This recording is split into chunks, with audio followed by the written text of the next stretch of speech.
Hello everyone. Welcome to the introductory lecture on post-colonial literatures.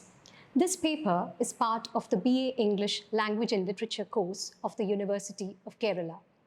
I am Dr. Sruti Ramachandran, Assistant Professor of English, Govt.College for Women, Thiruvananthapuram. This lecture is titled Post-Colonial Literatures, an Introduction. This lecture attempts to introduce a very interesting area, a field of inquiry to undergraduate students to complement their reading and understanding of various narratives. Let me take you through the route map of this lecture. We will first try to understand the term post-colonial. Then we will look at why we use literatures, the plural form. Major theorists and their contributions will be looked upon. Post-colonial theory has a good number of theoretical terms. We will be identifying some of them in the course of this lecture. Then we will look at some of the concerns and themes of post-colonial literatures. The sheer variety and scope of post-colonial literatures is mind-boggling. We will look at a few select texts. Finally, we will discuss the relevance of post-colonial literatures within the wider realm of literary studies. Do we write post-colonial with the hyphen or without the hyphen? How do we define the term post-colonial? Interestingly, that has been one of the most difficult things that one encounters in this discipline.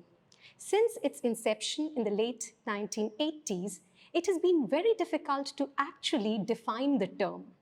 There has never been a general consensus on either its meanings or how it should be written. Do you write it with the hyphen or without the hyphen? But it is this very elusiveness that makes post-colonialism attractive both to the readers as well as critics. So what is post-colonialism? To put it very simply, post-colonialism analyzes, explains, and responds to colonialism. Now, what exactly is colonialism? Colonialism refers to the domination of a people or an area by a foreign power for an extended period of time. The term post-colonialism consists of two parts, post and colonialism. Let us take the first term, post, which literally means after.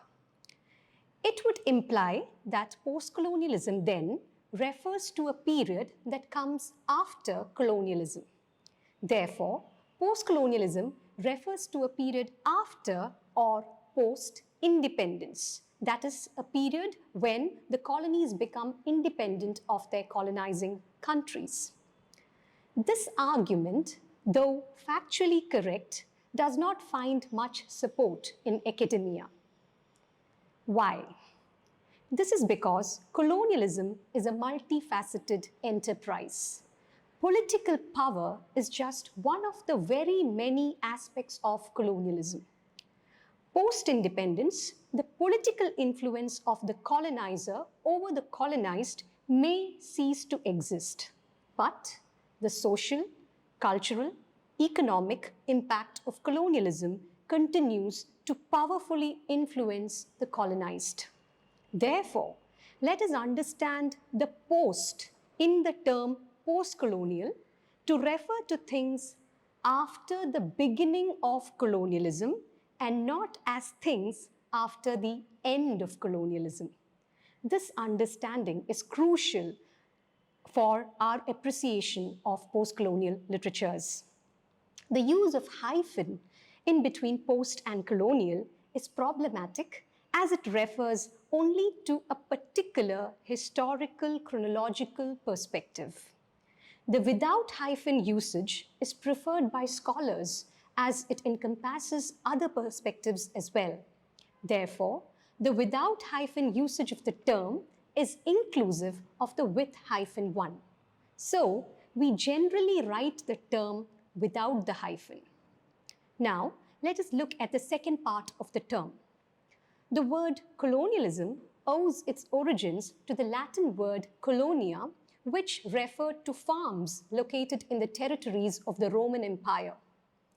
The project of colonialism has undergone many changes from the time of the Roman Empire.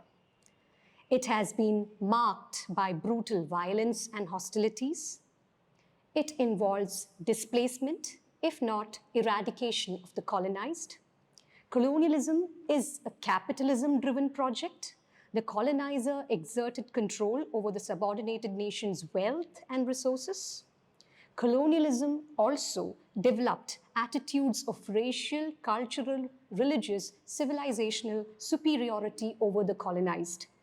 Often, this was based on the myth of the white man's burden, the ethnocentric belief that the white man was naturally in charge of dominating the non-European people who were half devil and half child, within quotes. Colonialism also led to newer forms. The process of decolonization was not just about political independence, it was also about the struggle for cultural, psychological, and economic sovereignty. So, we can see that the term colonialism has constantly evolved throughout history. So now let us go back to our definition of post-colonialism. It is the sum total of all the social, political, cultural, and economic changes brought about by the legacy of colonialism. Literatures. Why literatures? Why do we always use the term in its plural form? It was only around the late 1980s that post-colonialism as a discipline became part of literary studies. The term Commonwealth literature was used to refer to the literature coming from the former colonies. Now, Commonwealth is a term for the confederation of now independent but erstwhile colonies of Britain. However, Commonwealth literature as a literary category was marred by many concerns.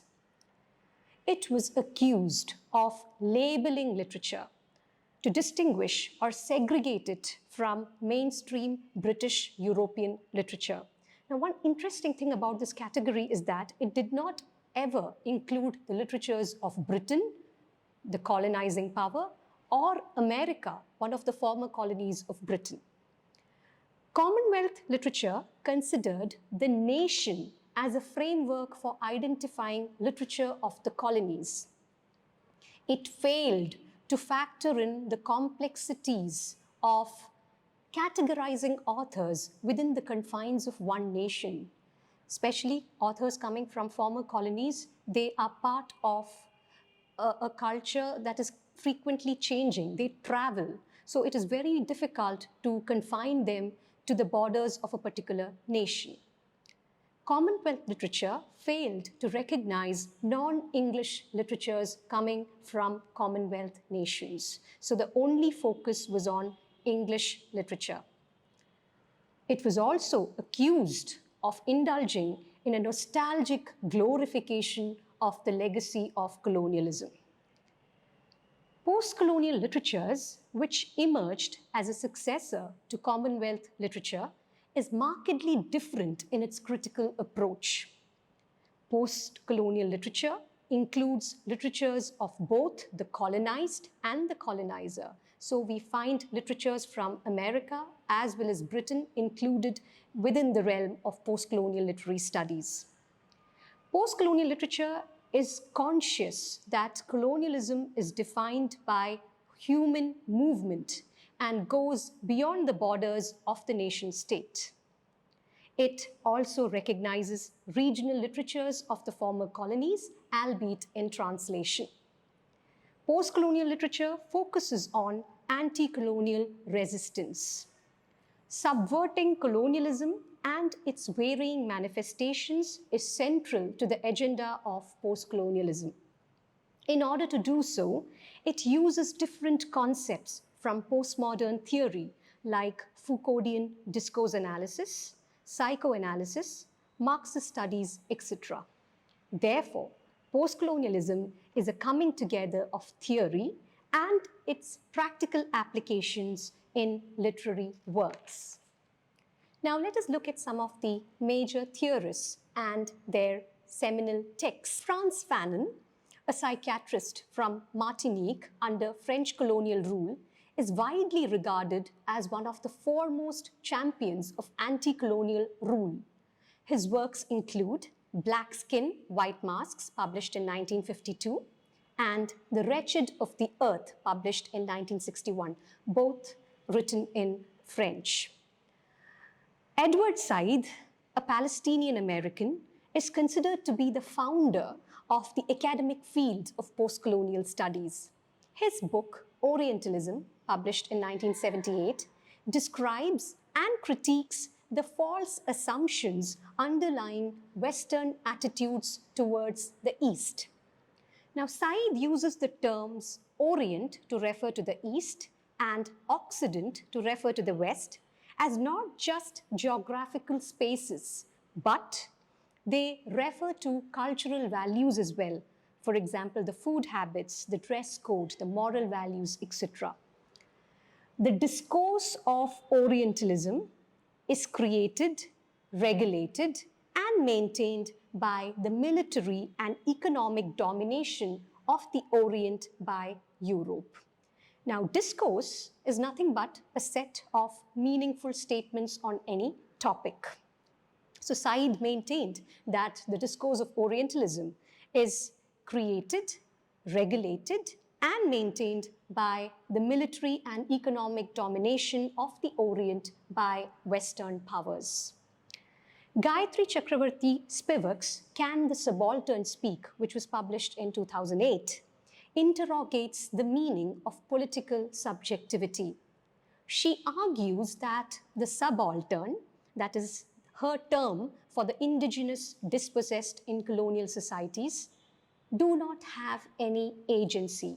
Agency refers to the ability of an individual to make their own decisions. So she believes that the subaltern cannot speak. Homi K. Bhabha is credited with developing a number of terms in post-colonial theory. His works include Nation and Narration, published in 1990, The Location of Culture, 1994. Now, post-colonialism is a theory where we find an abundance of terms. So let us look at some of them. Colonization, Orientalism, decolonization. Now, these are some of the terms that we have already discussed in course of this lecture. Then we have terms such as hybridity, appropriation, ambivalence, all of them associated with Homi K. Bhabha. Then we have negritude, which is associated with the Black rights movement. Then we have the term Third World, which has associations with the anti-colonial movement. Then we have the term othering with a capital O, which is a term that is used by Gayatri Chakravarti Spivak. Then we have the term aboriginality, which refers to the struggles of indigenous people. Now, Australian Aboriginals, the Maoris of New Zealand, or the Native American, so they all come under the category of Aboriginals. Then we have the term transnationalism, multiculturalism, and diaspora. Now, these terms focus on the movement of people from one culture to another. This is one of the central concerns of post-colonial theory and literature. Now, we move on to certain key concerns in post-colonial literatures. Now, there is this tendency to reclaim spaces and places. So reclaiming of spaces and places is one of the key concerns of post-colonial literatures. Now, this reflects upon matters of relocation. It includes within itself the notions of home, exile, migrations, and border crossings. So all these come under the concern of reclaiming spaces and places. Then there is also asserting of cultural integrity. Now, there is a foregrounding of the cultural values of the colonized, which were hitherto suppressed by the colonizer. Revising history is another major concern of post-colonial literatures. The grand historical claims of the colonizers are subverted to showcase a history of the colonized. Appropriation of the language of the colonizer. Writing back to the colonizer using their own language. In fact, a very famous book on post-colonial literatures is titled The Empire Writes Back, Theory and Practice in Post-Colonial Literatures. The various themes of post-colonial literatures include racialism, decolonization, freedom, language, culture of the colonized, etc. Now, here is a sample of some of the texts that are part of post-colonial literatures. You have Kantapura, which was published in 1938 by the Indian writer Raja Rao. Then you have the very famous Things Fall Apart, published in 1958 by the African writer Chinua Achebe. Then you have Wide Sargasso Sea, published in 1966 by Jean Rice, a novel from the Caribbean, which is a prequel to Jane Eyre. Then you have 100 Years of Solitude, published in 1967 by Gabriel Garcia Marquez. Then you have Derek Walcott's Dream on Monkey Mountain, published in 1970. Then you have our own Salman Rushdie's Midnight's Children, published in 1980. And then you have the Australian writer Peter Carey's True History of the Kelly Gang, published in 2000. You can also include texts like Robinson Crusoe by Daniel Defoe, Kim by Rudyard Kipling. Then you have A Passage to India by E.M. Forster, and also The Tempest by William Shakespeare. The sheer variety and complexities of the texts highlight the extensiveness of post-colonialism as a field of literary inquiry.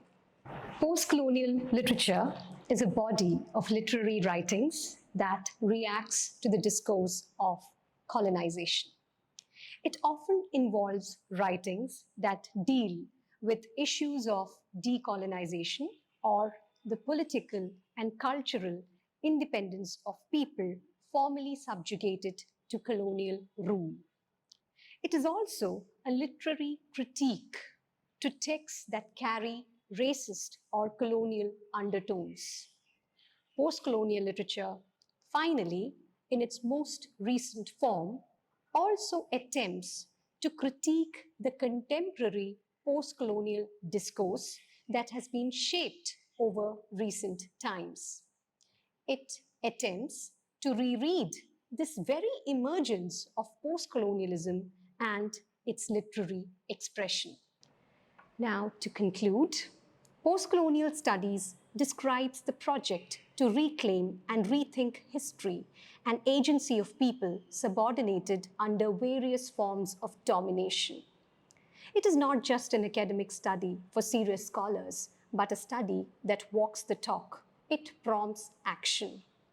Post-colonial literatures creates consciousness of an increasingly interdependent world community in which the responsibility for the welfare of all is shared by everyone.